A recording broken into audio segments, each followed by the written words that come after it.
Imagine standing on the windswept shores of a small fishing town.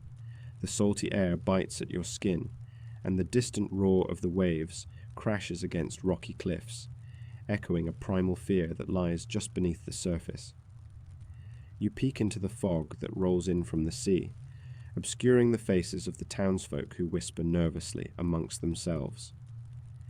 The tension is palpable as suspicions swirl like the mist, and you can feel the weight of unseen eyes watching your every move. Before you can fully grasp the atmosphere, a shadowy figure emerges from the haze, their eyes laden with judgment. You realize this isn't just a simple fishing village. It is besieged by a darkness that threatens to consume it whole. Welcome back to the channel. Settle in, turn the lights down, and let the outside world fade away for a while. If you are new here and you enjoy these ambient deep dives into the darkest, most unforgiving chapters of human history, make sure you hit that subscribe button so you never miss an upload. And before we step out of the comfort of civilization and into the unknown, drop a comment down below and let me know where you are watching from tonight. It is always incredible to see how far these stories travel. Tonight, we are looking at a story of dread and destruction set in the early 18th century. Here, in the quiet fishing town of Anstruther, an innocent life became a catalyst for hysteria, fear, and the very real consequences of superstition. Frances Stuart was an ordinary woman swept into an extraordinary whirlwind of chaos, a victim of societal anxieties that brewed among the people like a storm on the horizon. As we peel back the layers of this tragic tale, we will explore how Frances's world was turned upside down, and how her fate sparked a frenzied hunt for obscured evils lurking in plain sight. Join us as we unravel the events leading to her conviction and execution, a haunting reminder of humanity's darkest fears. This is The Curse of the Anstruther Witch Trial. Chapter 1.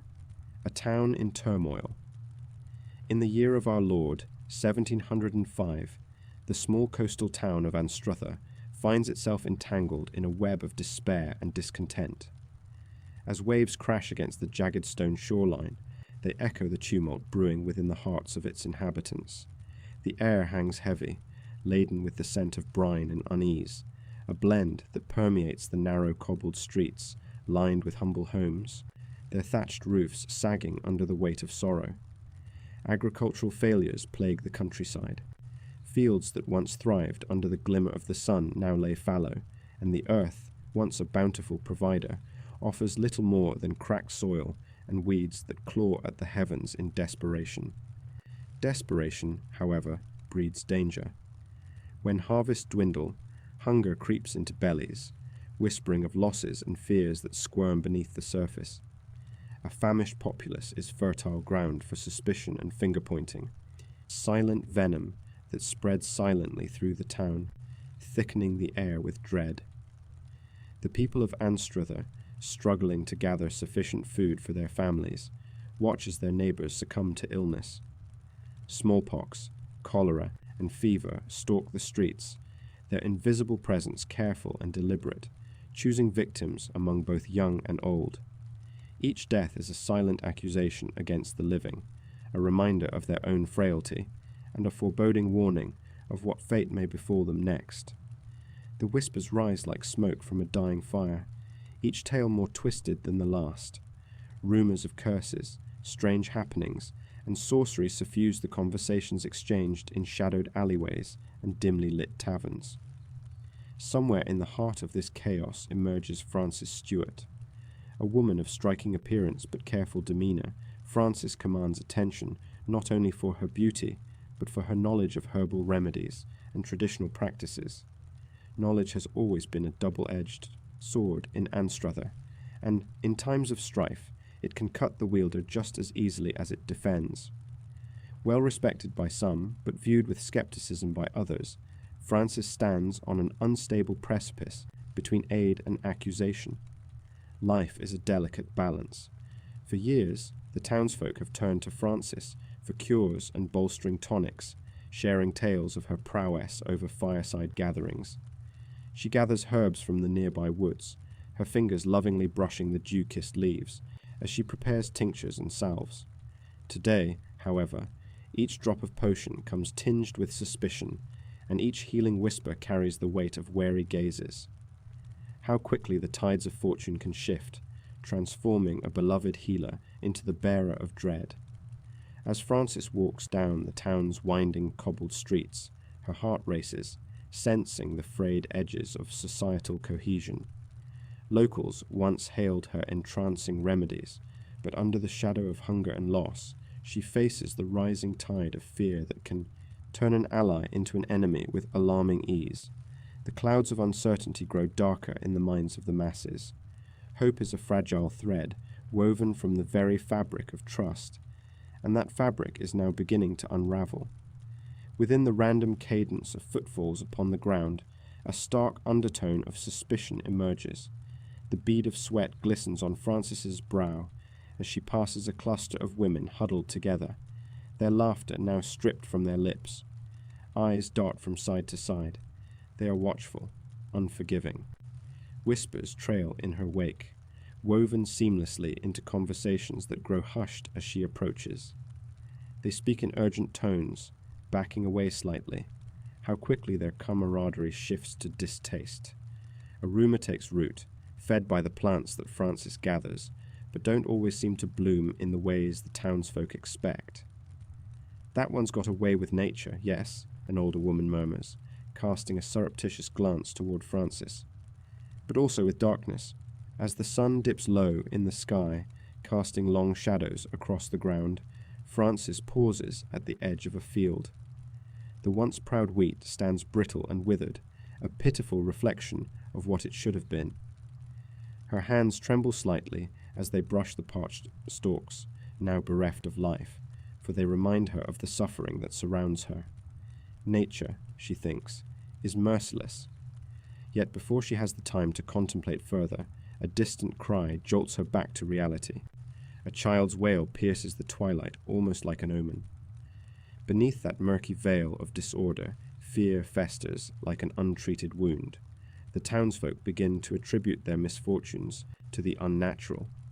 Once secluded beliefs creep to the forefront, igniting an inferno of superstition. Strangers become distracted by something dark beneath the surface, an enigmatic blame that beckons them to find a scapegoat. Already, they speak in conspiratorial whispers of old prejudices, mingling with ancient folklore. Is it not true, one asks, that the earth can be commanded to turn vile upon bringing forth grand malice? It is a question with no answer. Instead, it ignites the mind's darker recesses, seeding fear within the hearts of men and women alike. The maiden known for her healing touch becomes synonymous with whispers of malediction. Frances is no longer merely the healer, she is the threat. Amid these shifting sands, a pivotal gathering unfolds. The townsfolk converge upon the weathered stone church, its spire reaching toward the heavens, while shadows cling to its periphery. Each face reveals a tapestry of anguish and anger, and the flickering candlelight casts tall, looming spectres upon the walls, spectres that wear the guise of lost hope. The church is a sanctuary, yet today it stands as the cradle of hysteria. Frances, unwittingly becoming the fulcrum of their fears, hears the murmurs that reel from every direction. "It is time to cleanse our town," one man declares vehemently, as another supports his fervor with a nod of agreement. "We cannot let the dark forces that thieve our crops and claim our kin fester among us." With words dripping with conviction, the crowd's blood boils, transforming whispers into shouts, casting pointed fingers toward the depths of despair. Here, in the glow of waxen flames, accusation is the currency of survival. The unholy alliance of famine and ignorance creates an undercurrent of paranoia, setting its sights on the one figure whose very existence exemplifies their fears. The communal tapestry begins to unravel, thread by thread, sealed in the suffocating grip of their shared trauma. Yet, amidst this chaos, one voice rises steadfast, that of a woman who reminds them of their base humanity. We must not turn on one another, she implores, her voice a fragile truce in the gathering storm. To accuse is to fracture, and if we fracture now, what will be left of us? But her plea, lost among the mounting unrest, falls on deaf ears. Night deepens, and the town of Anstruther finds itself clutching the crumbling remnants of its former unity. Fear and desperation intermingle, the raw wounds of famine and illness amplifying calamity. The sun may rise over the castellated cliffs, yet within the hearts of its people darkness lingers, and the spectre of the accused dances ever closer to the heart of the community. Francis, unaware of the full reckoning that awaits, traverses homeward. With each step, the whispers grow louder, layering their insults like a malignant dirge. Soon enough, she becomes ensnared in the very shadows she once navigated with ease. A town in turmoil, a woman caught in the crossfire of prejudice and pain. This is but the beginning. As the winds of fate blow cold through Anstruther, the story continues to weave toward an inevitable and tragic crescendo. The curse is not merely one of witchcraft. It is the consequence of fear itself, a harbinger, lurking within the deepest recesses of the human soul. Chapter 2. The Rise of Superstition. In the early decades of the 1700s, Europe finds itself ensnared in a dark web of fear and superstition. The Age of Enlightenment, which heralded reason and the scientific method, struggles to gain a foothold amid the shadowy embrace of an older, more primal reality. In Anstruther, a coastal town in Fife, Scotland, the chill of superstition creeps into everyday life, like the morning fog that envelops the cobbled streets and salt-weathered cottages. Every creak of timber and whisper of the breeze carries with it the tales of the night, the legends of malevolent figures lurking just beyond the threshold of reason. From the flickering candlelight of local taverns to the hushed gatherings of anxious townsfolk, the stories take on a life of their own. An old crone, rumoured to have made a pact with the devil, becomes the embodiment of fear, her gnarled fingers twisting into the fabric of local lore. Children are warned to behave or risk being spirited away by such figures lurking in the shadows. The community's imagination is fertile ground for superstition. Intertwined with the rhythms of daily life, these beliefs weave their way through the hearts and minds of the people. The local preacher's sermons, echoing through the air, anchor these tales in religious fervour. He speaks of salvation and damnation, the sanctity of the soul, and the ever-looming threat posed by witches, those who dare to defy God's will. Amid the flickering candle rays, horror-stricken faces reflect the flickering images of torments yet unsuffered. As reports of strange occurrences amplify, the livestock found mutilated, crops failing under unexplainable circumstances, the townsfolk clamour desperately for answers, seeking clarity in the chaos of their collective fears.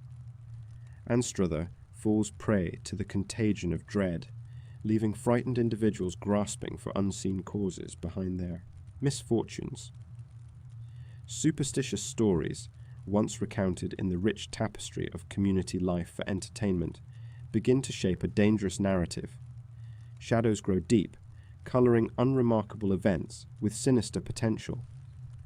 A sudden chill that falls over the sea during harvest, a misstep in the marketplace, a child's unexplained illness, all become fodder for speculation. The townspeople observe one another with wary eyes.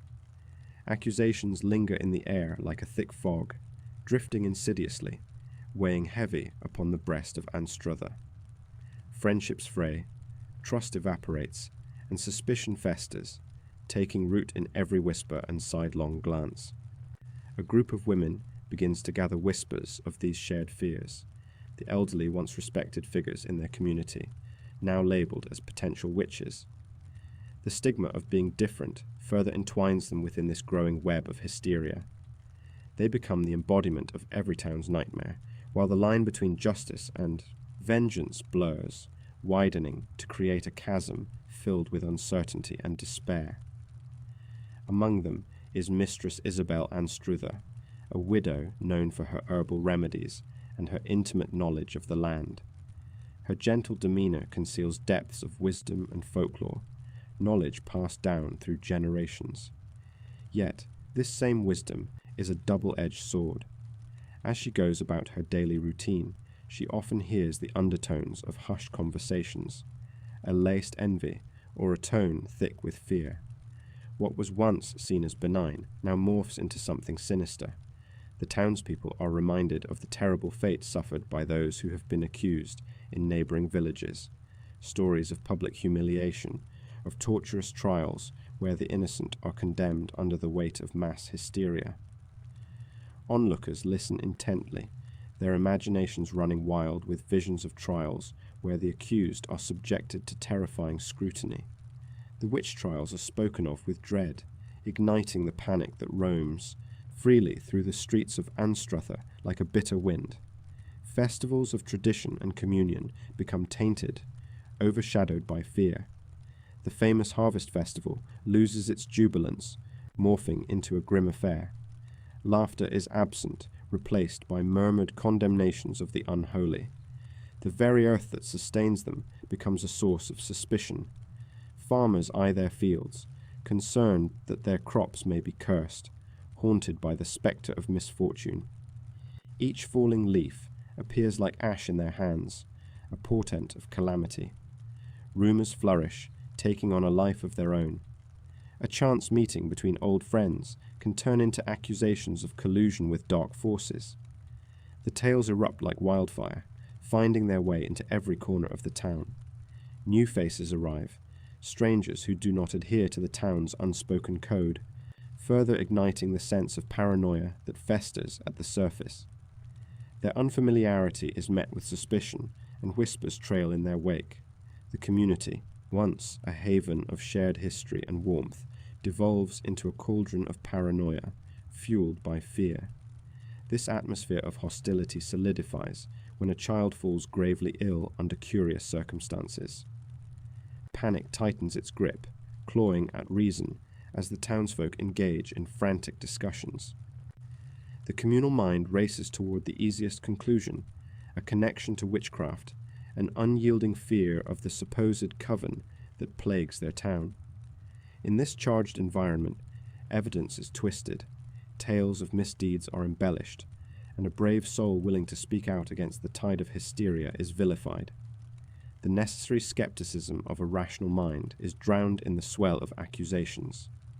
What if becomes the prevailing question, drowning the community in an ocean of doubt. Conjecture drives the people of Anstruther to seek a scapegoat, a vessel for their fears, be it the old healer, the strange newcomer, or a seemingly inoffensive figure who steps too far beyond the bounds of societal norms. As judgment looms, fear seeps into the corners of homes, distorting family bonds. Husbands cast suspicious glances at their wives, children shun their parents, and friendships disintegrate, replacing camaraderie with a cruel survival instinct. They become their own judges and juries, driving one another further into the shadows.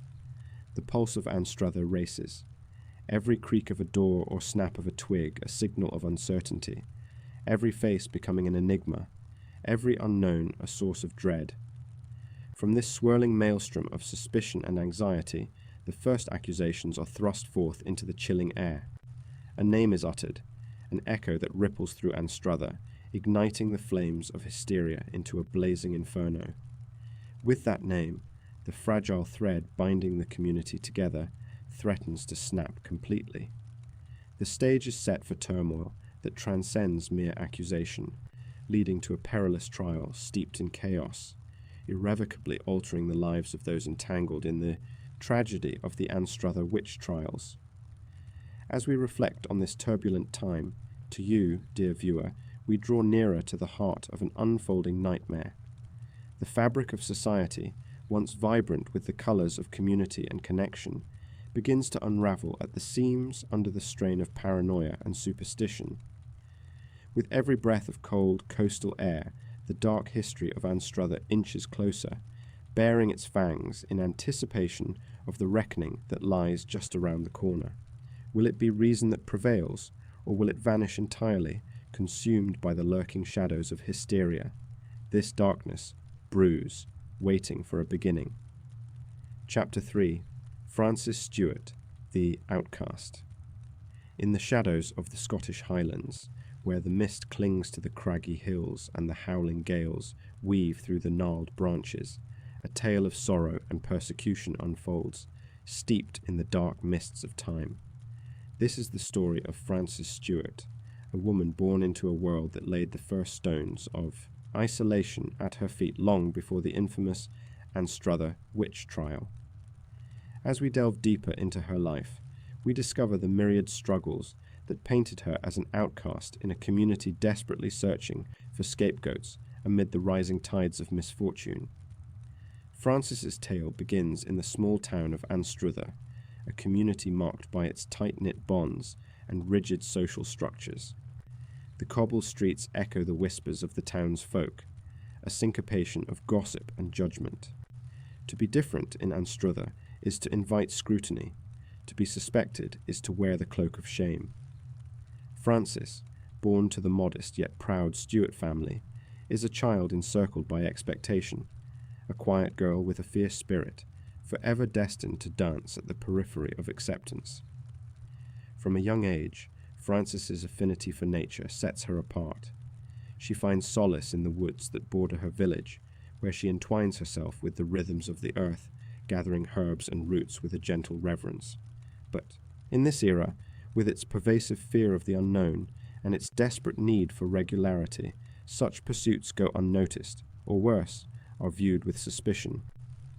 Mothers warn their children against her wandering figure, and the older folks' superstitions bloom into untested fears as Francis strays ever further from the well-trod paths of societal expectation.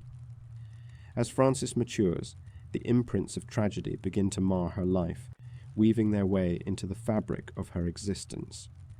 The death of her mother, a blow felt through the fabric of the household, echoes in the halls of her memory. The fever claimed her with a swiftness that left no room for goodbyes, siphoning warmth and nurturing from Francis's world. Orphaned grief transforms into resentment, a longing for the affection she once knew, replaced by the weight of solitude. The whispers around town grow louder, clinging to her heart like the evening fog. Where have you been? Where is your family? The questions linger in the air, swimming through the stifling silence of shared stories. This moment of sorrow ignites a spiral of misfortune. As if tormented by fate itself, a wave of illness cheapens the vitality of those around her. Neighbors succumb to an outbreak of disease, and crops fail prematurely, leading to what seemed an unending winter of despair. Desperation unearths a primal need to lay blame, and in that search for a target, Francis becomes the unwilling candidate. Those who once shielded their children from her suspected witchcraft now rally to vilify her, her solitary existence morphing into a dangerous narrative, spun by fear and ignorance.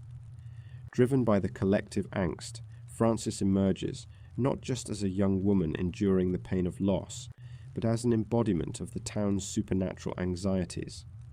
She walks through the streets bearing the weight of collective guilt, her very presence igniting old fears. Whispers trail her like phantoms. Look at her strange ways, they say, lured by the forest's magic. Unbeknownst to Francis, the tapestry of fate is weaving a tale of ruin with her name at its heart.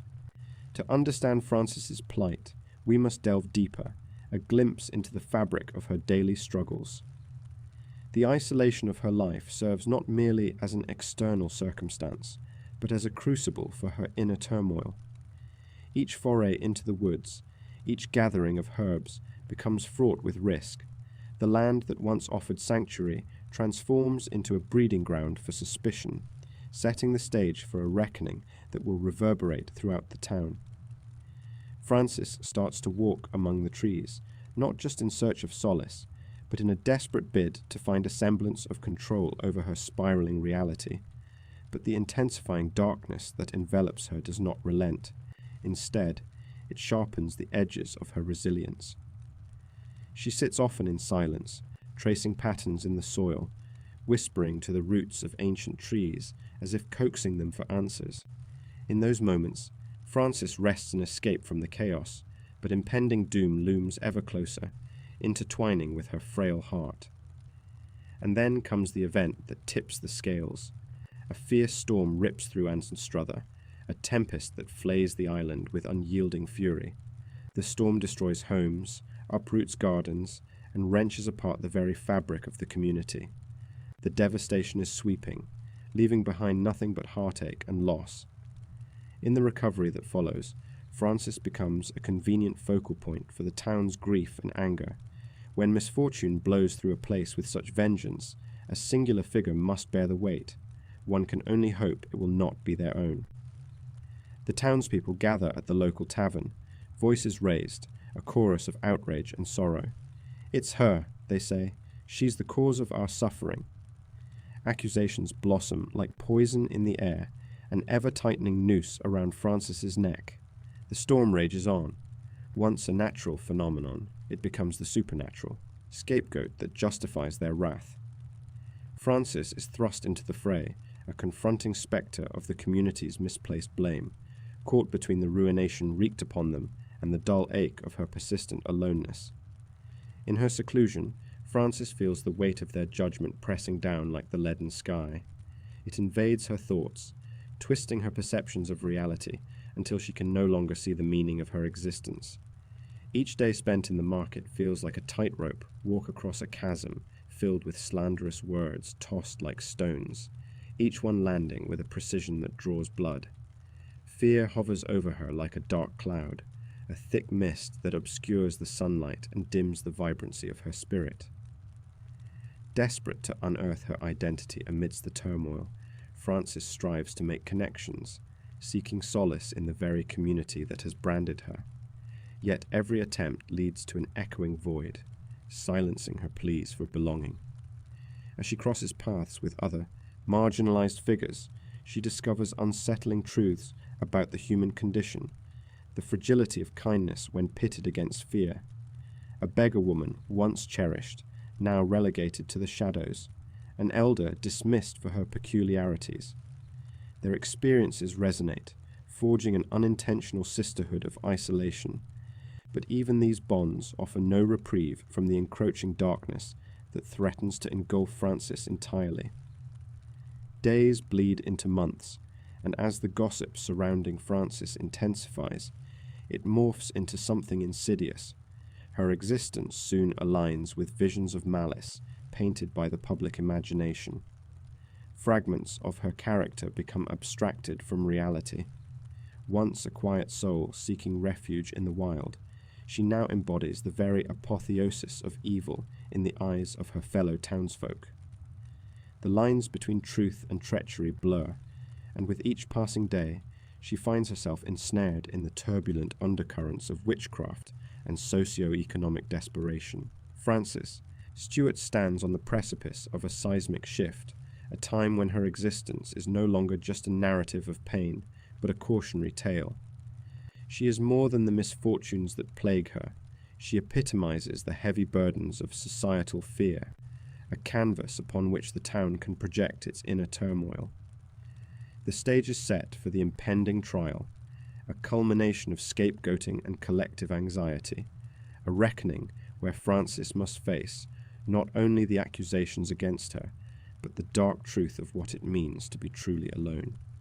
Her life has become a tapestry knotted with threads of despair and isolation, tightly woven into the darker history of Anstruther. As she navigates the tempest that seeks to undo her, her spirit clutches at the threads of survival, battered but unbroken. The story of Frances Stuart is not merely one of an outcast. It is a poignant reflection of humanity's struggle against fear, an exploration of what it means to endure against overwhelming odds. As we step closer to the breaking point in this tale steeped in darkness, we must ask ourselves, how did Frances become a vessel of anger and grief for a community desperate for certainty amid chaos? The answer lies not just in her isolation, but in the profound dynamics of human psychology, where fear blooms into blame and the innocent suffer at the hands of the commonality. Her struggle is a mirror reflecting the shadows of our own history, drenched in curses, woven through the very fabric of our being. Each heartbeat resonates with the weight of her impending trial, and as we journey onward, the creeping tendrils of fate close in around Frances Stewart, the outcast, drawing her deeper into the abyss from which there may be no return. Chapter 4. The Catalyst of Accusation. In the hushed corners of Anstruther, a palpable tension looms, thick and oppressive like the salty fog that rolls in from the North Sea. It is the summer of 1597, and the winds of change sweep through the narrow streets, carrying with them a sense of foreboding. The townsfolk, once filled with the cheer of a burgeoning fishing community, now wear troubled expressions, their lives marred by a string of inexplicable tragedies. Illnesses have struck with an uncanny swiftness, leaving families devastated and distraught, while whispers snake their way around darkened taverns and market stalls. The air hangs heavy with despair, and in this atmosphere of fear, suspicion stirs, ready to ignite into a raging fire. At the heart of this tempest lies Frances, a woman of peculiar charm and wit, yet burdened with a reputation that had long rendered her a target of quiet scrutiny. As the daughter of a fisherman, she once thrived among her close-knit community. Her laughter echoed in the cobbled alleys, and her presence was welcomed at every gathering. But as life in Anstruther takes a sinister turn, she finds herself embroiled in a perilous game, a precarious balance between acceptance and contempt. The calamity of her surroundings slowly crystallizes into a focus, morphing into a singular figure upon whom the townspeople can project their fears. It begins with the sudden illness of young Thomas, a vibrant boy of just 8 years, who awakens one cold autumn morning feeling unwell. His mother, anxious and fretful, seeks the counsel of the local healer, an elderly woman known for her remedies and knowledge of herbs. This healer, however, is met with ill-fated fortune as her potions fail to cure what ails the boy. Instead, he grows weaker, battling a fever that seems to sap the very life from his small frame. As Thomas takes his last breath, a murmur passes through the community. A hint of blame shifts in whispered conversations. The elderly healer's knowledge is called into question, but it is Frances, ever the outlier, who bears the brunt of their frustration. She has always been different, a woman who dances to her own tune, her dark hair flowing about her like a cloak of mystery, and her sharp gaze observing everything with an intensity that unsettles those around her. As weeks pass, other diseases plague the townsfolk. They begin experiencing visions, nightmares steeped in dread and confusion, churning the waters of their minds. Countless families endure loss as one after another, their children and elders succumb to fevers that have no mercy. Gossamer threads of grief weave through the tapestry of Anstruther, creating a bond tethered to an unspoken accusation. Frances becomes the outward manifestation of their turmoil, a spectre shadowing them as they seek answers in the depths of despair. Whispers of witchcraft begin to rise like smoke from the hearth, intertwining with the heavy guilt that looms over every household. The wives, huddled around fires, exchange furtive glances, their hearts racing as they trade tales of Frances's peculiar ways. They speak of her solitary walks along the rugged cliffs, collecting seaweed and herbs that they believe hold ill meanings, her strange affinity for the natural world seen as a sign of her supposed pact with darker powers. With each retelling, a collective consciousness forms. Frances transforms from a person into a symbol of their misfortune. She represents their darkest fears, their unshakable grief personified. At the same time, the clergy witnesses the growing surge of discontent. Among them stands Reverend John McKean, a man revered for his convictions, yet haunted by the trials of faith. He feels the imbalance creeping into the hearts of his flock, a fracture threatening to deepen between the community and the divine. In his sermons, he speaks of the devil as a predator amongst them, cloaked in the guise of those they once deemed harmless. The fervour for scapegoating intensifies in the congregation, the fervent prayers turning into harrowing cries for justice against imagined evildoers. Circling like vultures, townsfolk gossip, feeding on one another's fears. They recount tales of Francis visiting sick families, bringing soup and herbal remedies, but they twist these good deeds into acts of malice. Can she truly heal, they whisper, or does she siphon life to feed her dark pact? The more they question, the clearer she becomes, a target for their resentment. She, the beguiling woman who stirs the pot of misfortune, the figure whose very essence seems to bring calamity. Through this growing tension, Frances remains largely unaware of the tempest brewing around her. While she attends to community needs, tending to the gravely ill with care and compassion, it becomes evident that her kindness is transmuted into jealousy and suspicion. The heartbreaking cries of frantic mothers spill into the streets, and fear escalates into vitriol. A climate of distrust settles over Anstruther like a shroud, and innocence withers under its weight. In the depths of winter, the stakes rise even higher. The chill spreads not only through the air, but into the hearts of the townsfolk, as the rumblings of economic despair begin to echo along the harbour. Fishermen return with empty nets, haunted by dismal harvests that threaten their very livelihoods. The leviathan of misfortune pads the streets. What once was a community bound by mutual interest now turns towards self-preservation, a collective desire to find someone to blame, and Frances stands at the ready. The following spring, the whipping winds of change cast a shadow greater than any before. Murmurs become full-throated accusations when a respected elder succumbs to unexplained illness, casting Frances further into the crosshairs. Clutching onto her fragile reputation, she tries to navigate the labyrinth of growing hostility, enduring strange glances and half-formed sentences that hang in the air like poison. The townsfolk gather with simmering resentment, and in a small, dimly lit tavern, hands grip tankards of ale tightly, fingers flexing like claws. She brings the sickness, one says, a slur in his voice that dulls the edges of his reasoning. It is the way of the witch, another insists, emboldened by the cheers of agreement that scatter throughout the room. The laughter becomes manic, spurned hearts rallying under the cloak of night. Frances's name becomes a chant on their lips, soft at first, then growing fervently louder, echoing through the icy corridors of her fate. It is here that the delicate tapestry of trust unravels, threads ripping apart, woven by fingers filled not with love, but with fear. Such is the nature of a small community, strained beneath the weight of unanswered questions, searching for solace that ends in despair. Frances tries to engage in the matters of daily life, hoping to shield herself from the shadows closing in. But the optimism she clings to slips away, like grains of sand, beneath a tide of despair. And amid the chaos, the tipping point arrives. During a turbulent thunderstorm, Frances attends to her garden, kneeling amid the spilled earth, a sanctuary of green that barely holds against the storm's ferocity. She harvests herbs, oblivious to the world around her. The ravenous storm outside echoes the currents of anger gathering in the minds of the townsfolk.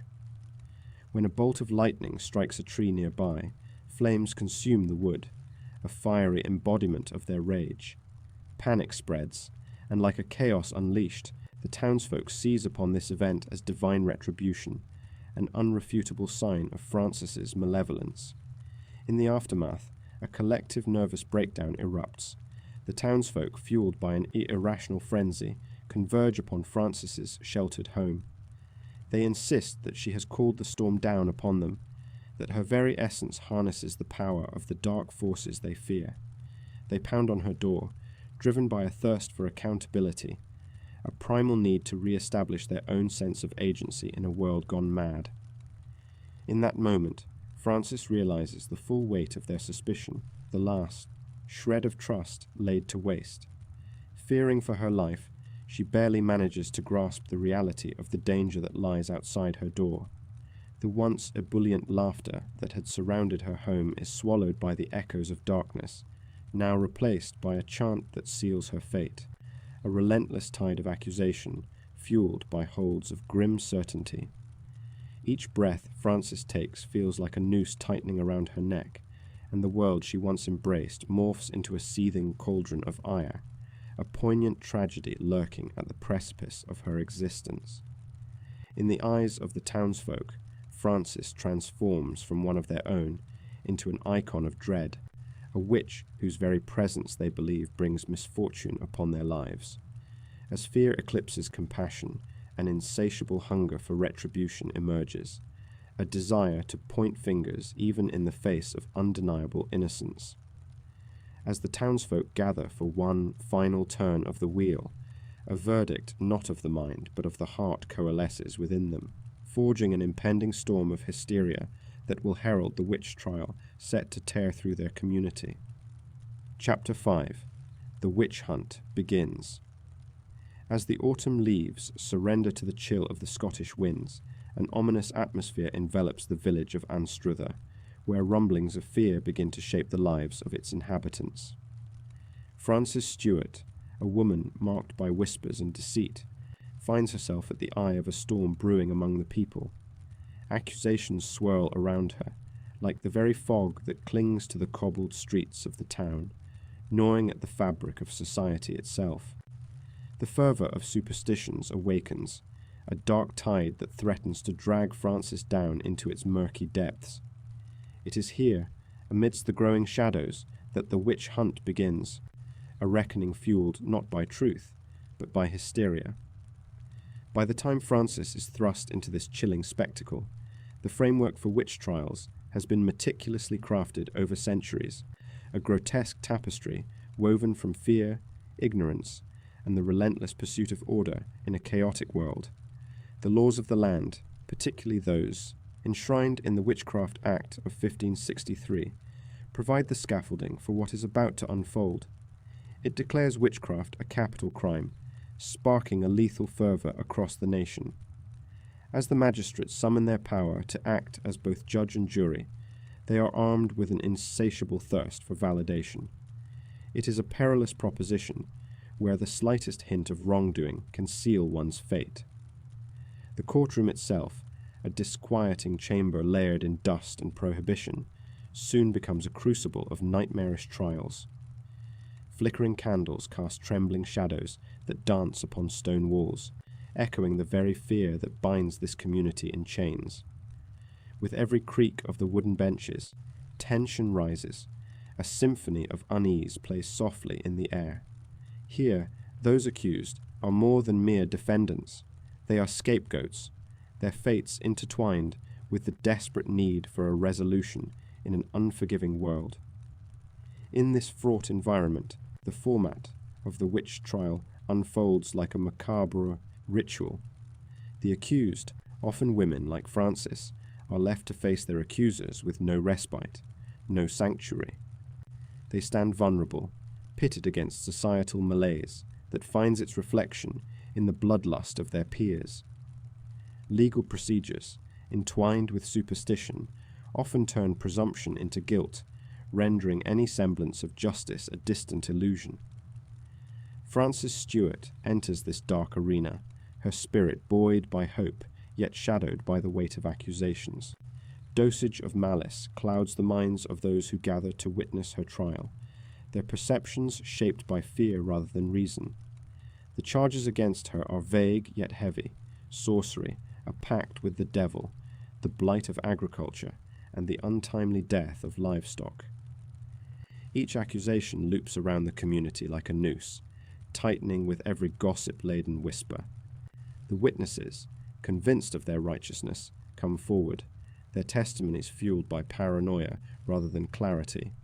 Among these voices is a familiar figure, Agnes, once a friend, now turned bitter adversary. When Agnes recounts her visions, claiming to have seen Frances consorting with spirits, the line between reality and delusion blurs dangerously. Her assertions are not mere tales. They are imbued with the fierce conviction of conviction itself, invoking a chain reaction among the townsfolk. The courtroom, once a sanctuary of order, morphs into a tempest, where logic finds no foothold, and fear reigns supreme. Legal frameworks of the day allow such lapses of judgment to flourish. The burden of proof falls favorably on the accuser, creating a labyrinthine trap for the innocent. Hearsay becomes grounded fact. The testimonies of those convinced of the supernatural become evidence submitted to the court. In this era, the concept of empirical scrutiny is drowned beneath the weight of antiquated beliefs, leaving logic gasping for breath. Men and women bewitched by the fervor paint grotesque images of Francis's deeds. They recite tales of her strange elixirs, concocted in the recesses of her cottage, mingling herbs whispered to hold mystical power. The atmosphere thickens as allegations emerge, each more ludicrous than the last, a mark on her body perhaps, forever pointing to her damnation. It is a narrative spun from the threads of fear, masterfully placed into the minds of the accusers, amplifying the terror that hangs over Anstruther like a dark cloud. As the trial progresses, the dubious evidence continues to mount. Each witness stands before the judgment, an unwilling participant in their own act of self-preservation. They gauge the atmosphere, recognizing the toll of silence in a community addictively enamored with the spectacle of the hunt. The evidence shifts, evolves, not from the weight of truth, but instead from the urgency to satisfy the unquenchable thirst for scapegoats. There is power in the act of accusation as the tide of hysteria lifts the accusers to heights of misplaced virtue. Francis, ensnared in this web, tries to maintain her composure, but under the pressure, her resolve is tested. The intensity of the accusation seeps into her consciousness, a slow unraveling that mirrors the disintegration of her reputation. With every accusation, the courtrooms become a theatre of the absurd, where sympathy is scarce and rational thought is a distant memory. The frightened villagers, seeking meaning in a seemingly chaotic world, clutch at these aversions as if they are lifelines, intertwining their fates with Francis in the most tragic of unions. As the weight of grief and fear presses down upon the witnesses, confessions emerge. Agnes herself, a product of the frenzy, is drawn back to a memory of Francis, twisted now to express betrayal and guilt. Under duress, put forth by those who wield power distastefully, Agnes eventually renounces her initial affection for Francis, spinning a web of lies to secure her own survival. It is a testament to how nurturing friendships can surrender to paranoia in the suffocating grip of fear. The prosecution, riding the rising tide of trepidation, relies more on the inferences drawn from saturated convictions than on verifiable facts. In this peculiar theatre of the damned, the purpose of the trial is reconstructed. It is not an investigation of Francis Stuart. It is a performance aimed at appeasing a populace unraveled by concern over unattainable order. Accusations, accusations, accusations. The word reverberates through the chambers, cloaked in shadows, forever sealing Francis's fate. As the final moments of the trial draw near, a veil drapes over the town, thickening the air until it feels almost suffocating.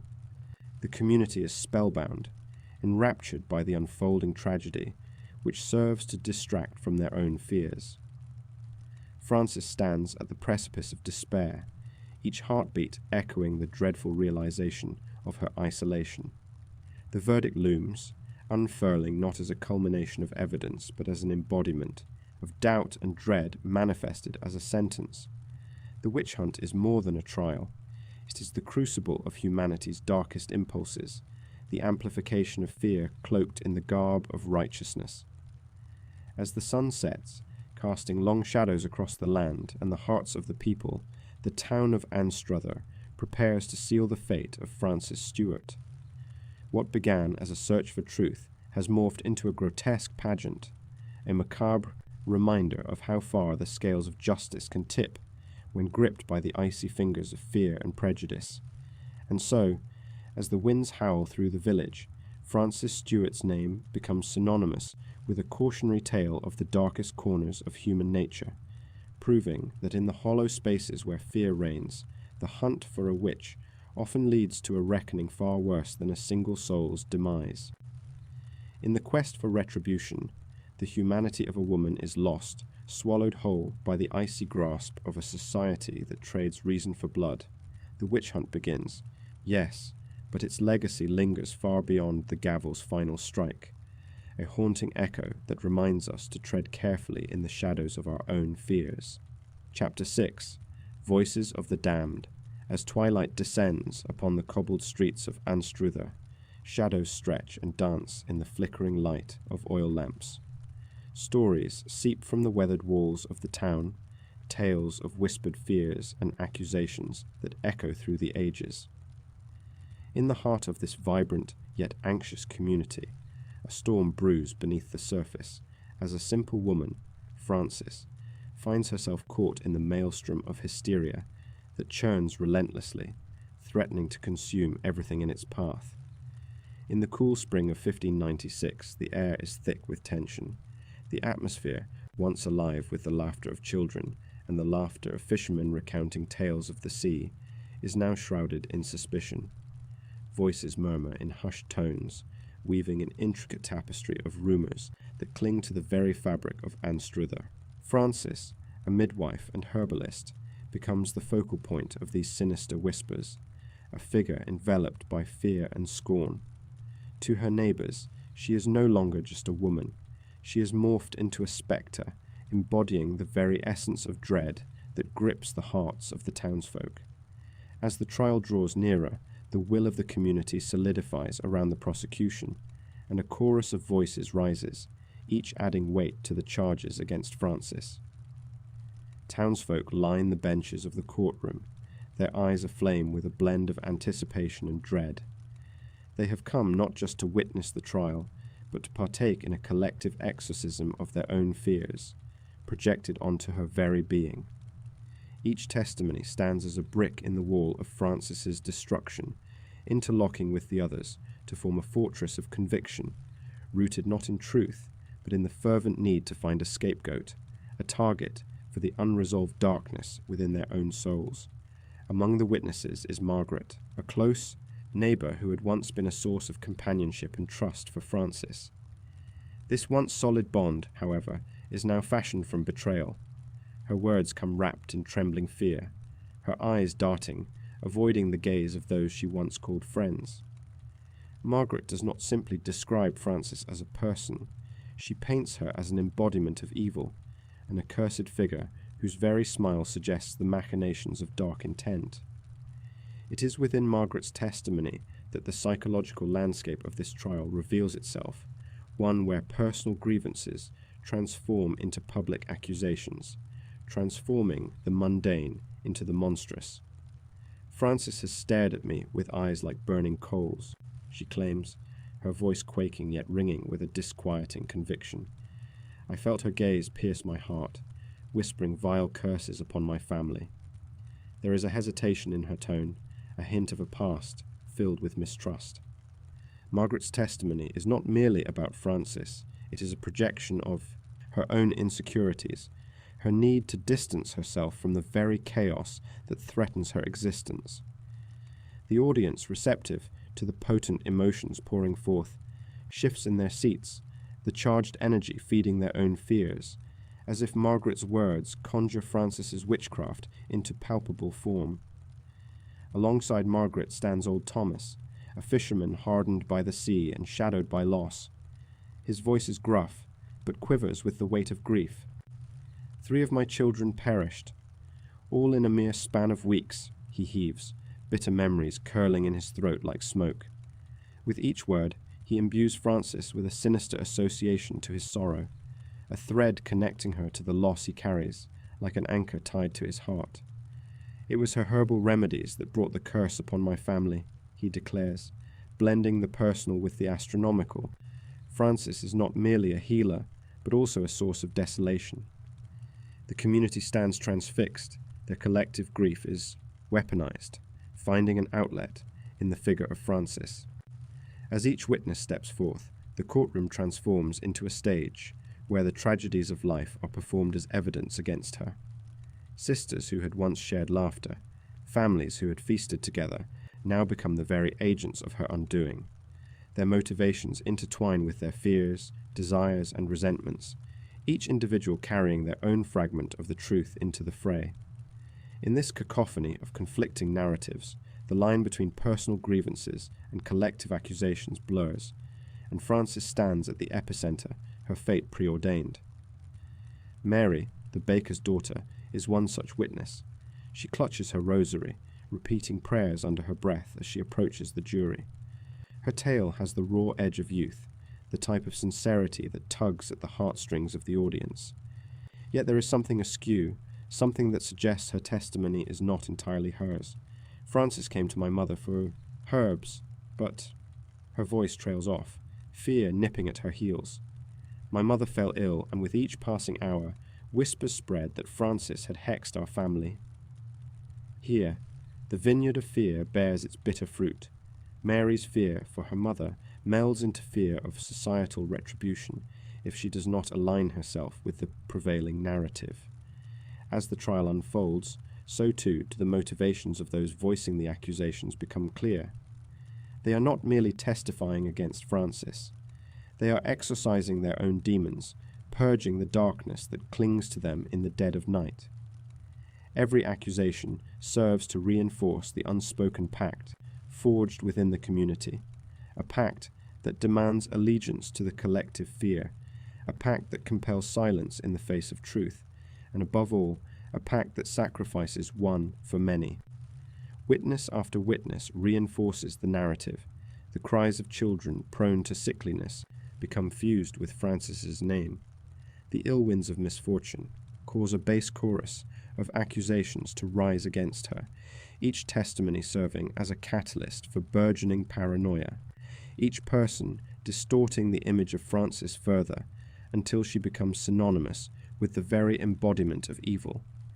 Among the witnesses is Elder Roger, a patron of the church whose godliness positions him as a moral compass within the town. His testimony brings an air of legitimacy to the proceedings, for if anyone knows sin, it would be the elder. We must cleanse this town of its vile scourge, he calls, fortified by divine conviction. His words ignite echoes of fervor through the crowd, rallying them against Frances, allowing them to vilify her and extol their virtues in the name of faith. They rise as one, united against the one they have dubbed the witch, thus compelling Frances further into the depths of isolation and despair. The trial spirals into a fugue of accusations, forming a disorienting tapestry of human emotions bound tightly with hatred, fear, and desperation. Each memory conjured, each grievance aired, becomes another layer of insurmountable weight upon Frances's shoulders. The town of Anstruther transforms into a breeding ground for hysteria, where the true demons lie not within Frances, but within the very hearts of those who stand against her. Such are the voices of the damned, imbued with the potential for cruelty. They weave a narrative steeped in pain, dragging Frances down into the abyss from which she will struggle to emerge. It becomes critical in this moment to grasp the tragic irony of this narrative arc. The townsfolk, in their search for safety and redemption, transform into the very monsters they seek to vanquish. Smitten with a fear that garners strength in numbers, they convince themselves that by pointing fingers at Frances, they somehow absolve their own sins, creating a coven of accusers, bonding firmly through shared hysteria. Through the twisted labyrinth of testimony, the psyche of Anstruther reveals itself, blurring the lines between victim and victimizer, innocence and guilt. The town's collective consciousness becomes a festering wound, where fear breeds malice, eroding reason and guiding them towards a dark reckoning. As the sun sinks below the horizon, casting its final light upon the courtroom, Frances stands in the center, gazing at the faces surrounding her. Each face, once known and familiar, now reflects back a distorted reality. She becomes a mere spectre, a canvas onto which fears and betrayals are projected. In this dark hour, she is no longer simply Frances. She is the embodiment of all that the townsfolk can no longer bear to hold within. And as their voices rise against her, sealing her fate with every stinging word, Frances becomes trapped in a reality shaped by the very fears that they refuse to confront. The chapter closes as the shadows deepen, leaving only the haunting echoes of those voices behind, resonating in the cold night air of Anstruther. As Frances is swept further into the chaos of her trial, the chilling truth becomes clear. In the eyes of the community, she is no longer a woman fighting for her life, but a vessel for their darkest desires, a witch cursed not only by accusation, but by the very souls who sought to rid themselves of their own doom. Chapter 7. The Courtroom Drama. The courtroom stands as a shadowy witness to the unfolding tragedy, its wooden beams groaning under the weight of the gathered souls. The air is thick with tension as the townsfolk of Anstruther pour into the grand hall, eager to witness the spectacle that will seal Frances's fate. The very walls seem to swell with whispered accusations, building an atmosphere steeped in fear and suspicion. It is a surreal panorama of dread and anticipation, where justice and malevolence intertwine, steeped in the primal needs of a society poised on the edge of hysteria. Frances, pale and resolute, occupies her place at the defendant's table. Accusations fly, sharp as daggers, each more sinister than the last. She's a witch, they claim, an embodiment of nightmarish fears made flesh by her very existence. The trial has become a theatre of cruelty, with Frances condemned before she even faces the first question. The murmurs murmur louder, the crowd reacting to the popularity of the spectacle.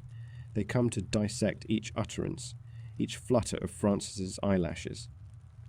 The charges resonate like a war drum, thundering through the pulsing heart of a community gripped by fervor. The prosecutor, his voice like gravel, finds joy in the plight of his victim. He rises, adjusting his tattered collar, and addresses the court, punctuating his words with the kind of force that prompts even the old beams of the hall to creak in concern. His fervor is palpable, driven by the wrath of a town eager to uncover the wickedness they believe haunts their midst. "Citizens of Anstruther," he begins, his voice rolling over the crowd like a storm cloud. "This woman, Frances, stands accused of consorting with dark forces, of stealing the souls of our livestock, of spreading pestilence upon our innocent children." He pauses to let the accusations breathe, to let the collective gasp of outrage swell in the chamber. She embodies the very essence of evil. I ask you, what will we become if we allow such unholy beings to walk among us? The energy is electric, the air charged with fear. The townsfolk lean forward, rapt with attention. Frances, she knows that every word serves to tighten the noose around her neck. Yet, she holds her ground, her mind racing with memories of the days long before rumors twisted her life into this bleak narrative. Once, she wandered the hills, basking in sunlight, gathering herbs and dreams. But now, she is the villain in a tale stitched together by the shreds of fear. Witnesses are called forth, each more brazen than the last. The first, a farmer named Douglas, recounts a tale of his sheep mysteriously falling ill, their bleats echoing the panic around him. "It was mere minutes after I laid eyes on Frances," he proclaims, hands trembling with fervor. His voice crescendos into an accusatory pitch. "I swear it was her gaze that cast the blight upon them." The crowd murmurs in agreement, their imaginations igniting. Next, a young girl, Margaret, steps into the fray, her small frame quaking. With her eyes wide and innocent, she testifies of shadowy figures in the woods, figures she claims were led by none other than Frances. "She comes to me at night, saying words I don't understand." The gasps are thunderous. This child's terror becomes a weapon, crumpling Frances's protests into mere whispers against the clamour of hysterical assertions. Frances now sits, her heart racing, with each witness transforming the courtroom into her personal purgatory. The prosecutor smiles. Every cry of the crowd feeds his ambition. The shadow of their mutual fear plays on his face like flickering candlelight, revealing a man who thrives in the chaos. Frances's fate is no longer about her actions, but rather the volatile narrative that spirals unchecked in the minds of her accusers. The pivotal moment comes unexpectedly when a cloaked figure enters the courtroom. Silence sweeps through the gathered crowd, and a collective breath is held. The figure unhinges the cloak, revealing a woman long thought lost to the whispers of the outside world, Alison, Francis's former mentor in the herbal arts. Her presence sends shockwaves through the thrumming heart of the court. Alison speaks, her voice heavy with emotion, pleading for the chance to defend not just Francis, but also the very essence of knowledge that has been bundled with female power throughout centuries.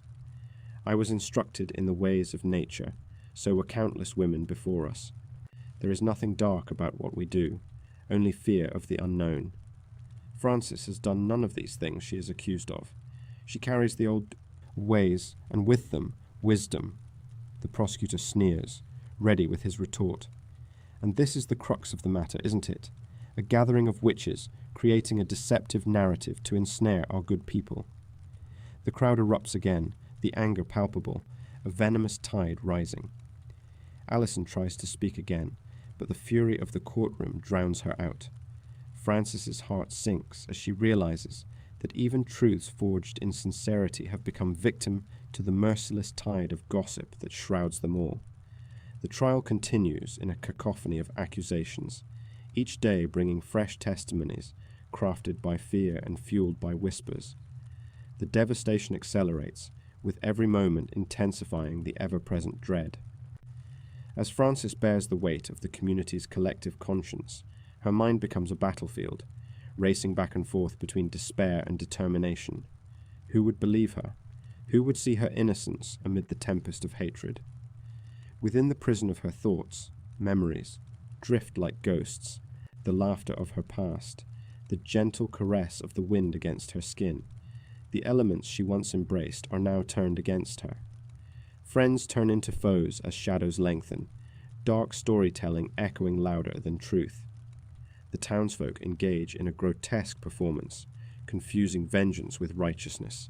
They clamor for the blood of the innocent. As the trial drags on, crucial alliances form and fray, like threadbare fabric. Rumors swirl like fall leaves in an autumn gale, cunningly spun narratives feeding the frenzy, driving neighbors to turn on each other. One woman claims to have seen Francis dancing under the moonlight, a defilement of nature, laced with wild abandon, a dance that some in the crowd recall fondly, a ritual of unity and connection with the land. Francis is increasingly trapped in a web of hysteria, her reality distorted under the concussive weight of malevolent gossip. Daily, she sits across from an enemy in the form of the prosecutor, whose malevolent glee becomes a twisted tapestry woven of Francis's despair. His voice echoes in her ears long after the gavel has fallen, punctuating every stolen moment of her life. The nights grow longer, shadows deepen, and fears rise like fog around the town. Francis can feel the spectre of doom tightening around her heart. In the dim light of her cell, the cold stone walls mirror the bitterness of her confinement. She reflects on truth and how easily it can be eclipsed by suspicion, the once vibrant life she led, now shadowed by gruesome tales, an eternal twilight descending upon her. This courtroom isn't merely a stage for legal proceedings. It transforms into a crucible where the essence of community spirit morphs into something terrifying. Each witness breathes life into dark rumors, and each day imbues Francis's doom with a gravity that feels inescapable. Rage festers like an open wound, and soon sympathy becomes a myth, an echo only Francis can hear as she waits for judgment to be rendered. Thus, as the curtains draw on this horrific act, the trial morphs from a pursuit of justice into an embrace of persecution. The once prominent figures of the town are enmeshed in their own crazed embrace of fear. The more they condemn, the more they justify the darkness they believe lives among them. Ultimately, the fates of Francis and her community collide, entangled in a narrative woven by shadows. Just as Francis came to realize, as darkness seeps in, truth walks out, leaving only the tragedy of an innocent lost in the storm. The stage is set for a verdict, and with it, the threads of life in Anstruther stretch taut, preparing for the final act. They have transformed into a jury, not just for Francis, but for their own souls, entrapped by a curse of their own making. Chapter 8. Sentenced to death in the heart of Scotland. In the year 1704, the air hangs heavy with unspoken dread. The verdict has been cast, a shadow that looms over the small town of Anstruther. Frances Stewart, a woman of 34 summers, stands condemned. For what crime? For the terrible offence of being a woman in a rigid, superstitious society. The courtroom, heavy with the weight of whispered accusations, becomes a stage where fear eclipses reason, and there, amid the tumult, her fate is sealed. As the gavel slams down, a shudder runs through the assembled crowd. The echoes of the judge's proclamation still vibrate within the stone walls, mingling with the rising tide of murmurs. Guilty as charged. Those are words that carry the finality of a death knell, ringing clear in the ears of all who bear witness. Frances, trapped in a labyrinth of despair, can hardly process the indignity of it all. The charges laid against her, a feverish concoction of envy, malice, and the inexplicable. How is one woman deemed a witch, an affront to God, based solely on the malicious whims of her neighbours? She remembers the faces of the accusers, their features, twisted with a blend of fear and righteousness. The testimony, like dark arrows, shot out, each claim more outrageous than the last. Spectres seen, curses uttered in the dark of night, a creature of the woods said to be her familiar. Frances can scarcely recall the details, drowning in a sea of illogical assertions. It is a surreal nightmare, one from which she cannot awaken. In the days that follow, her days become a series of monotonous intervals, each moment stretching unbearably as the reality of her demise sinks deeper into her heart. The echoes of the trial haunt her thoughts like spectres themselves. She finds herself alone in her cell, the shadows wrapping around her like a smothering blanket. The damp stone walls feel unforgiving. It is as if they close in upon her, echoing the chill of her fate. Often, she stares at the iron bars, daydreaming of freedom, a freedom that now feels impossibly distant. Her mind races with memories of simpler days when laughter rang through her, home and the warm sun kissed her skin. Now, as time drips by, like water through cracked fingers, the world outside becomes an alien landscape, teetering on the brink of despair. In the midst of this darkness, Frances finds bizarre clarity in her thoughts.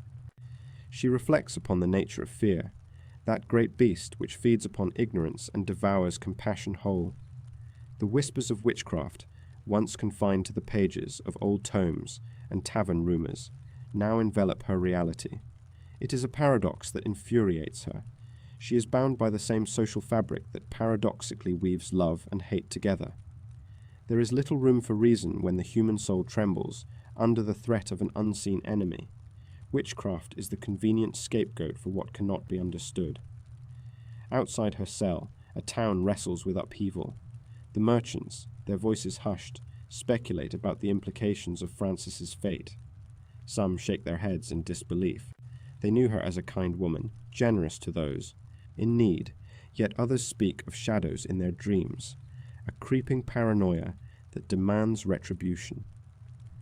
In this climate of mistrust, Frances becomes a symbol, an idol of the fears festering within the hearts of those who feel powerless. She is no longer a woman to them. She is the embodiment of their darkest thoughts, a reflection of their own failings cast into flesh and blood. The days turn to weeks, and Frances's trial hangs like a guillotine over her life. The impending execution, scheduled barely a fortnight from the verdict, lays thick on her heart. The local executioner, an unremarkable name, yet one that carries the gravitas of grim duty, becomes a haunting phantom in her thoughts. She shudders at the thought of standing before a crowd, the very same spectres who once gossiped and placed their hands over their crucifixes in her presence. Would they come to watch her end abound with mercy, or would they revel in the twisted justice of spectacle? days once filled with a routine soon bleed into a monotonous shuffle. Frances attempts to summon the energy to fight against the tide of despair, but how does one fight fate? She spends her nights grappling with her own demons. Echoes of laughter transform into cries of agony. Memories of her children, now scattered like drops of rain in a storm, drift in and out of focus. Are they safe? In her mind's eye, she can picture her daughter, blonde curls bouncing as she plays in the fields, unaware of the darkness that has closed in on their lives. Each thought of her children brings both warmth and frostbite, a reminder of what is at stake.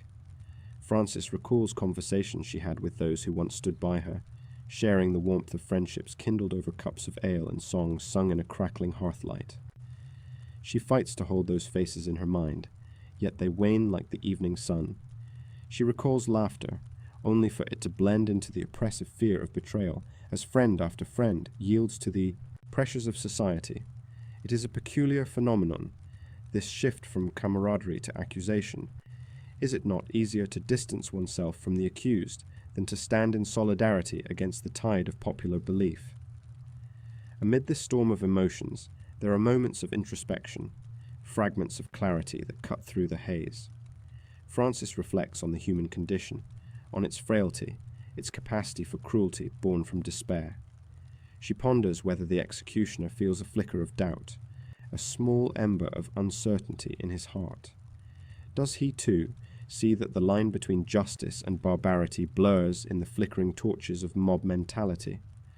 Or has he succumbed entirely to the roles assigned to him, the grim hero of a narrative that demands blood? As her execution day looms closer, the townsfolk wax more fervent in their beliefs. Prophecy and divination are dredged up from the depths of folklore, and Frances's name becomes synonymous with that most dread of fates. She transforms within their eyes from an individual into a cautionary tale. The anticipation builds. Each sunset becomes a countdown, the community pulsating with the promise of spectres unleashed, as fears once dormant rise to the surface like the tide. Then, as the fading daylight gives way to an oppressive night, Frances receives the news. The council has deemed her fate immutable. Their legalities have shed any remaining semblances of compassion. A collective decision marks her as irrevocably guilty, and the gallows await, an altar upon which reason will be sacrificed. She trembles, but there is a strange power in acceptance, a release of tension as she makes peace with the idea of her transition from this realm. The day arrives wrapped in a shroud of silence. The town gathers, a thrumming mass of humanity, combining curiosity and dread. Frances stands in the gloomy daylight, her wrists bound and her heart laden with sorrow. As she ascends towards the precipice of her fate, each step echoes with the weight of centuries-old fears. This is not merely her end. This is the culmination of hysteria, a reflection of a society that has failed to find solace amid tumult. A chilling realization washes over her. Here lies the true curse of the trial, the loss of humanity in the face of chaos. As she approaches the gallows, uncertainty grips her. What do they believe they will see? A transformation into the supernatural, a definitive end to the curses they fear. Frances steels herself against the final moments of life, her thoughts arching back to sunsets and laughter, to the faces of her children where love persisted, untainted by the world's darkness. Banished to this final act, she whispers a prayer, not for herself, but for the souls of those who cling to fear, those who believe in the monstrous over the mundane, a hope that they may find understanding in the embrace of empathy when the day is done. For in the face of such unrelenting judgment, it is only love that can illuminate the darkest corners of the human heart, the flame that must not be extinguished, even as the gallows rope draws tight around her neck. Thus, as Frances Stewart leaves the world, she becomes an emblem, one wrapped in horror, but also one yearning for a tomorrow where humanity prevails over superstition, where the shadows recede, and the light of compassion shines once more. Her name may forever echo in the haunted halls of history, but in that fleeting moment, she becomes more than just a victim. she becomes a poignant reminder of the terrible cost of fear, a call to recognize the forces of light and darkness that exist within us all. Chapter 9. The Aftermath of Fear. The air is thick with a palpable tension, lingering in the wake of Francis Stuart's execution. It hangs heavy over Anstruther, an unshakable shroud that blankets the town in a pervasive sense of dread.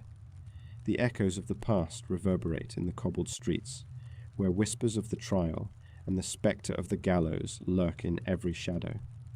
The night of Francis's death casts a long and twisted shadow. It marks not just the end of a life, but the birth of a collective nightmare that will haunt Anstruther for generations. In the days immediately following the execution, a profound silence blankets the community. Once vibrant and bustling, the marketplace now feels hollow, the faces of the townspeople drawn and haunted. Conversations that once thrived in the chill of autumn now wither in whispers. Each word seems to carry an unspoken dread, a fear that someone might once again be accused, that the ghost of accusation might stroll through the town square, cloaked in familiarity. Grocers exchange nervous glances as they pick through rotting produce, the bitter scent of decay not just emanating from the fruit, but from the very heart of Anstruther itself. Children's laughter, once the lifeblood of this seaside town, is subdued, hushed to an anxious murmur as parents pull them close, warning them to behave, satisfied with the illusion of safety as they go about their routines. The innocence of youth is unnaturally stifled, as if the very spirit of Francis binds them, reminding the townsfolk of their complicity. They are all unwitting players in a drama soaked in fear, where any misstep could land them in the eyes of the mob. Each mother holds her children tighter, their hearts heavy with a dangerous knowledge. The world can indeed turn against you in an instant. The trial may have concluded, but what lingers is a moral fracture, a deep-seated paranoia cutting through the very fabric of Anstruther. Neighbours who once shared bread over low wooden tables now gaze at one another with suspicion. Rumours snake through the floors of houses like poison, ever ready to infect the atmosphere with a devastating honesty softened by the guise of social niceties. Every illness, every misfortune becomes fodder for whispered tales on cold, sleepless nights. Was it bad luck or something more sinister? Did the malevolent forces once guarded only by the shadows now dwell within their very midst? As the weeks turn into months, the local church becomes a makeshift sanctuary, though it is a hollow refuge. The minister, once a guiding light, finds himself grappling with the repercussions of the trial and the moral dilemmas it poses. Each evening, service unfurls like a funeral dirge, an elegy for the lost. He preaches of forgiveness, yet his words fall flat in the face of such palpable fear. The townsfolk, cloaked in their grief and guilt, listen with half-hearted nods as the flickering candle flames cast long, wavering shadows that almost seem to dance in mockery of their despair. The reverberations of Francis Stuart's fate creep like a relentless tide, washing over the town with the weight of complacency. The children of Anstruther, though shielded by their parents, awaken to an unsettling understanding that implicates them all. As they defy the warnings and play at the shores, their games take on a darker hue, casting stones as if they are judging witches, pretending to burn heretics in imaginary fires. Their laughter, once innocent, adopts a tremor of something menacing, as if the very history has seeped into their bones, turning play into exercise in tyranny. Time slips forward, but Anstruther remains marked by the scars of the trial. The temperamental seas that cradle the town roll in and out with a regularity that mirrors the remorse festering within. Fishermen, superstitious by nature, begin to note an increasingly troubling trend. The nets bring in lean catches, threading hope into desperation. They feel Francis's absence acutely. Her spirit seemed to mingle with the seagulls circling overhead, as if demanding retribution. Fishing boats glide across the frothy waves, carrying cargo of resentment, passing blame and guilt cast into the deep by the portents of ill fortune. The more superstitious start to attribute their misfortunes, the withering crops, the dwindling fish, illnesses, to the wrath of the witch's curse. Is this the price they must pay for condemning one of their own? With every foggy dawn revealing empty nets, the whispers grow louder, and the paranoia thickens like morning mist refusing to lift. The townspeople navigate the unrest, but find solace only in the dark stories forming around the embers of campfires. Old tales of witches returning for vengeance inspire dread, yet they also offer a sense of togetherness in the shared fear. Amid this tumult hides a deeper concern, what that trial has revealed within the hearts and souls of those who dwell in Anstruther. The lines drawn between good and evil, right and wrong, have eroded into a murky grey, where the innocent find themselves entangled with the guilty. The duality of man surfaces. Patriarchs now become wary patriarchs. Sour women bitter with loss become the new spectres. Old grudges resurface under the guise of righteousness, while ill-tempered spirits dwell just below the surface, waiting to erupt. In the years that follow, the wounds inflicted by the witch trial transform into deeper divides. Social cohesion shatters, leaving behind fissures that echo across the generations. The council debates the wisdom of official records, yet rumours continue to spread in the shadows, infecting minds with tales of witchcraft, covens, and demonic possessions. Memoirs arise, fiction draped in the semblance of truth, that falsely chronicle the angst of Francis's execution. They weave half-remembered stories into an elaborate tapestry of fear, turning Frances Stewart into more than just a victim. She becomes a cautionary tale, an eternal reminder of the fine line dividing the neighbour from the monster. Decades later, Anstruther becomes a town of ghosts, ghosts tethered to Frances and the women whose fates are whispered of in frightened tones. As visitors come to catch glimpses of the shoreline and the medieval charm, locals cannot ignore the weight of their own history, nor shake the feeling of unseen eyes watching from the edges of the forest, shadows slipping through the corridors of their minds. The tales of witch hunts become ingrained in local lore, a grim chapter reverberating into modernity, encapsulating a foreboding grip on the very psyche of the town. It is in this aftermath of fear that Anstruther finds itself struggling to reconcile the memory of Frances Stewart with the horror of what had been done in the name of community. Families that once flourished now bear quiet burdens, while the historical narratives shape a culture of paranoia, igniting flickers of mistrust both among neighbours and between factions of the community itself. In time, the winds of judgment swirl once more, smoothing the jagged edges of history, but never fully erasing the scars left behind. For in this town, fear remains eternal. It transforms the very essence of humanity, reminding them that the haunted past casts long shadows, and for every act of cruelty there are echoes that linger, waiting patiently for recognition or revenge. Darkness is not a separate entity. It resides within, lurking, shaping reality into echoes of cries unheard, straining under the burden of historical guilt and relentless fear. Anstruther becomes more than a backdrop to the witch trial. It evolves into a character of its own, a town forever imprinted with the aftermath of a single tragic event. The consequences reach far beyond the gallows, inscribing themselves into the collective consciousness, an eternal reminder that history, particularly a dark history, can never truly fade away. It serves as a grim caution, compelling each new generation to tread carefully, lest they find themselves once again on the precipice of hysteria. The curse of the Anstruther Witch Trial is not merely an event, it is a haunting legacy, a forewarning echoing through the ages. Chapter 10. A Legacy of Caution. As the sombre dust of history drapes itself over the cobblestone streets of Anstruther, the echoes of Frances Stewart's life and trial linger in the air like a ghostly whisper.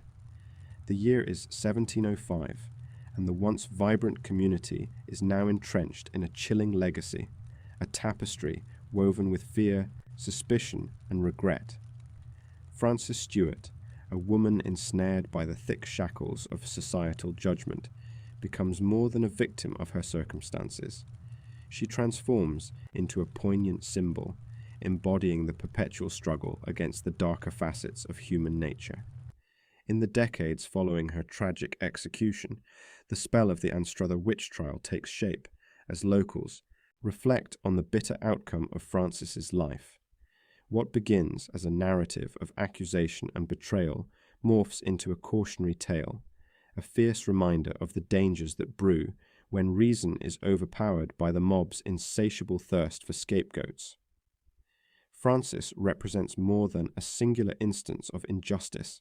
She mirrors collective anxieties, fears, and deeply ingrained prejudices that continue to plague society. As seasons turn, Francis's name is whispered in hushed tones, her story reduced to folklore, yet rich in its cautionary essence. The villagers tell of a woman accused not only of witchcraft, but of the sins society deems unforgivable. Children huddle around flickering flames, eyes wide with fear and fascination, as they recount tales of the witch, whose spirit purportedly wanders the moors, forever lamenting her fate. Beware, the elders caution, for her tragedy lays bare the fragility of our sanity when clutching to ancient fears. In an era steeped in superstition, Francis becomes a reflection of societal fears, a vessel onto which the community projects its anxieties. The winds whisper secrets, tales of famine and pestilence that trapped Anstruther in a cyclical descent into despair. When darkness descends, it is all too easy to point fingers, to seek out a target, a witch, anyone who can bear the brunt of collective suffering. Frances Stewart, a mother and a woman rejected by her own kin, serves as the perfect scapegoat to vanquish the darkness. Yet, these legends take on artistry over time. Thomas, a local bard, spins careful verses about Frances. Though marginalized in life, he renders her a tragic heroine in death, transforming her unjust fate into a powerful lamentation. Each line flows from his lips like a haunting melody, recounting the fears that led to her downfall and the townsfolk's relentless pursuit of an enemy within their midst. The fear of the unknown manifests itself in shadows cast across the village, reminding all who listen of what becomes of those who dare to defy the societal norms. The emotional charge in Thomas's verses becomes palpable, resonating through alleyways and taverns, drawing tears and igniting just as many fires of conviction. As whispers of Francis spread beyond Anstruther, demanding a reckoning, scholars and commoners alike begin to question the severity of her punishment. Light shines on the nuances, the uncomfortable truths of mob mentality, igniting discourse on fairness, justice, and compassion. Francis's story inspires a wave of introspection. People begin to ponder the consequences of blind accusations. What does it say about a society that would so readily sacrifice the innocent at the altar of fear? In the years that follow, word travels to the nearby towns, and Francis Stewart's name becomes a rallying point for voices long suppressed. At first, it is an undercurrent, a subtle wave of dissent. Women gather, breaking their silence over shared grievances. They bounce ideas off one another, recalling the cruelty of scapegoating and the repercussions of unbridled judgment. Slowly but surely, their movement gains momentum. Francis evolves from a mere ghost of the past into an emblem of strength, a haunting reminder that justice, however elusive, must always be pursued. Perhaps, they ponder, there is strength in vulnerability, unity in the acknowledgement of shared grief and injustice. As decades wane and the 18th century draws nearer, the tale of Francis Stewart begins to take root in the annals of a changing society. The Enlightenment dawns on Europe, ushering in an age of reason and an urgent need for re-evaluation of justice systems. The fear that once silenced Francis confronts the emerging ideals of rational thought and empathy. The curious young scholars of Scotland unearth ancient records of her trial, meticulously analysing the role of fear in the judicial process. They impact the hearts and minds of those through so well-debated pamphlets and discussions held in candle-lit rooms. In Anstruther, now a blend of old traditions and shifting ideologies, Frances's legacy becomes a touchstone for legal and moral reform. The echoes of her plight find newfound resonance among writers and philosophers, further entrenching her story into the societal narrative. Frances becomes a symbol on the pages of influential texts, illustrating the themes of persecution, the fragility of reputation, and the retribution of unchecked power. The searing truth painted in vivid colour serves as a constant reminder, urging citizens to champion justice over fear, compassion over mob mentality. In this transformation emerges a paradox, a tragic narrative, once birthed from hatred and paranoia, now catalyses a deep-seated intention for change. Frances Stuart's tale reminds the public how easily one can become ensnared by the very fabric of their community, yet also how powerful the call for justice can be. It captures a restless longing for accountability, for retribution against the evils of scapegoating. The townsfolk begin to mark the anniversary of Frances's execution with solemn footfalls to the waterside, where flowers float like brightly coloured memories of lost time. They gather to remember not just the woman herself, but the dangerous tides that led to her demise. At first, the gatherings are tinged with grief, with remorse for a woman unjustly condemned, yet they evolve into something more profound, a ritual of reconciliation, where compassion blooms despite the shadows of their past. Chills traverse the spines of those who arrive, for they too are trapped within the cycles of fear and anger. They know well the insidious nature of accusations that twist innocence into guilt. As they lay wreaths upon the water, the ripples whisper the unsaid, reminding them that their vigilance must extend beyond the waterside. They must guard against the resurgence of hysteria to which they once fell. Pray. Frances Stuart, though a victim of her age, becomes a perennial reminder that justice requires active engagement, not passive observation. As the years continue to stretch like the long shadows cast by the setting sun, the tale of Frances Stuart grows, imprinting itself indelibly on the identity of Anstruther. Her tragic legacy doesn't merely linger, it transforms into a lesson for the ages. With each retelling, the whispers of caution grow louder, gaining an almost supernatural power. The once silent ghosts of the past find their voices, urging action, compassion, and the constant pursuit of truth in an unforgiving world. Frances Stuart stands solemn but fierce, eternally etched in the collective memory, not merely as a witch caught in the grip of frenzy, but as a beacon illuminating the path toward understanding. As generations pass beneath the mirror of her legacy, they remind the world that the whispers of fear may be powerful, but the bonds of justice and compassion stand unyielding against the tide of darkness. In the heart of Anstruther, the pulse of Frances's cautionary tale beats on, forever reverberating through the ages, the haunting legacy of the Anstruther Witch Trial. As the chilling winds of time whisper through the ancient streets of Anstruther, the spectre of Frances Stuart continues to haunt this picturesque Scottish town.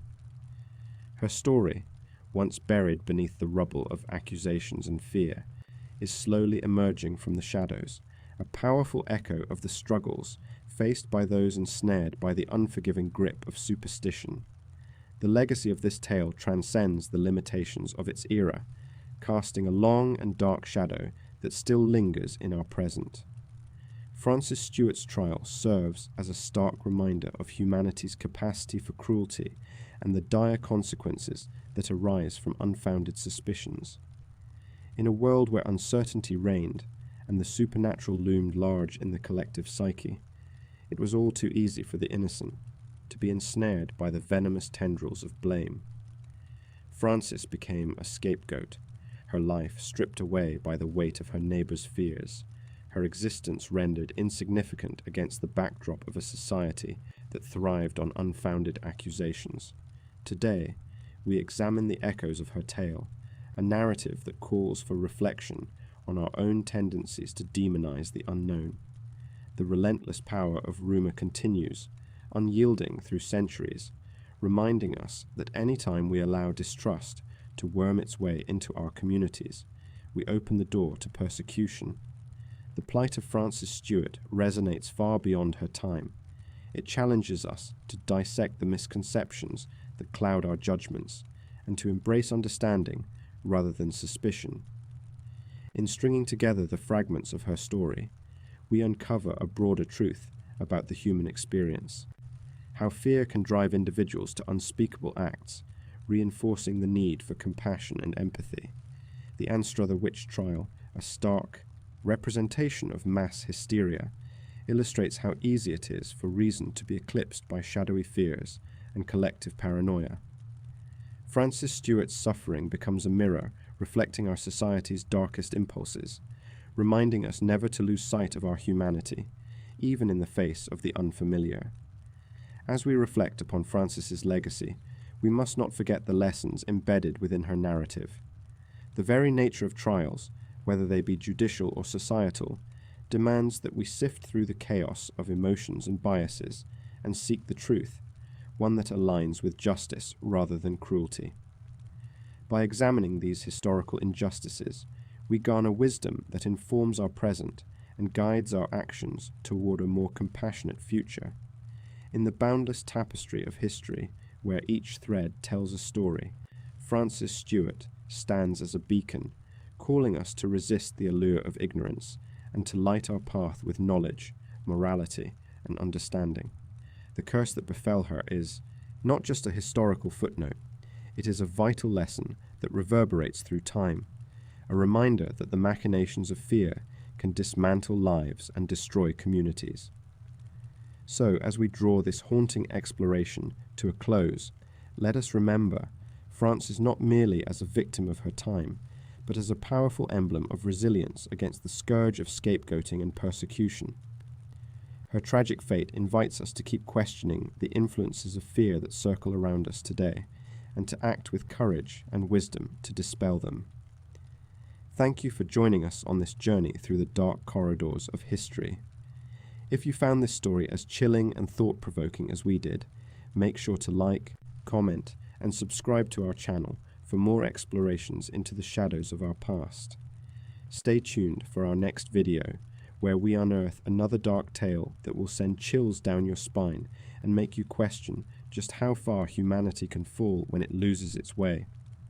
Until next time, tread carefully through the corridors of history, and remember, what lurks in the past can always echo into the present.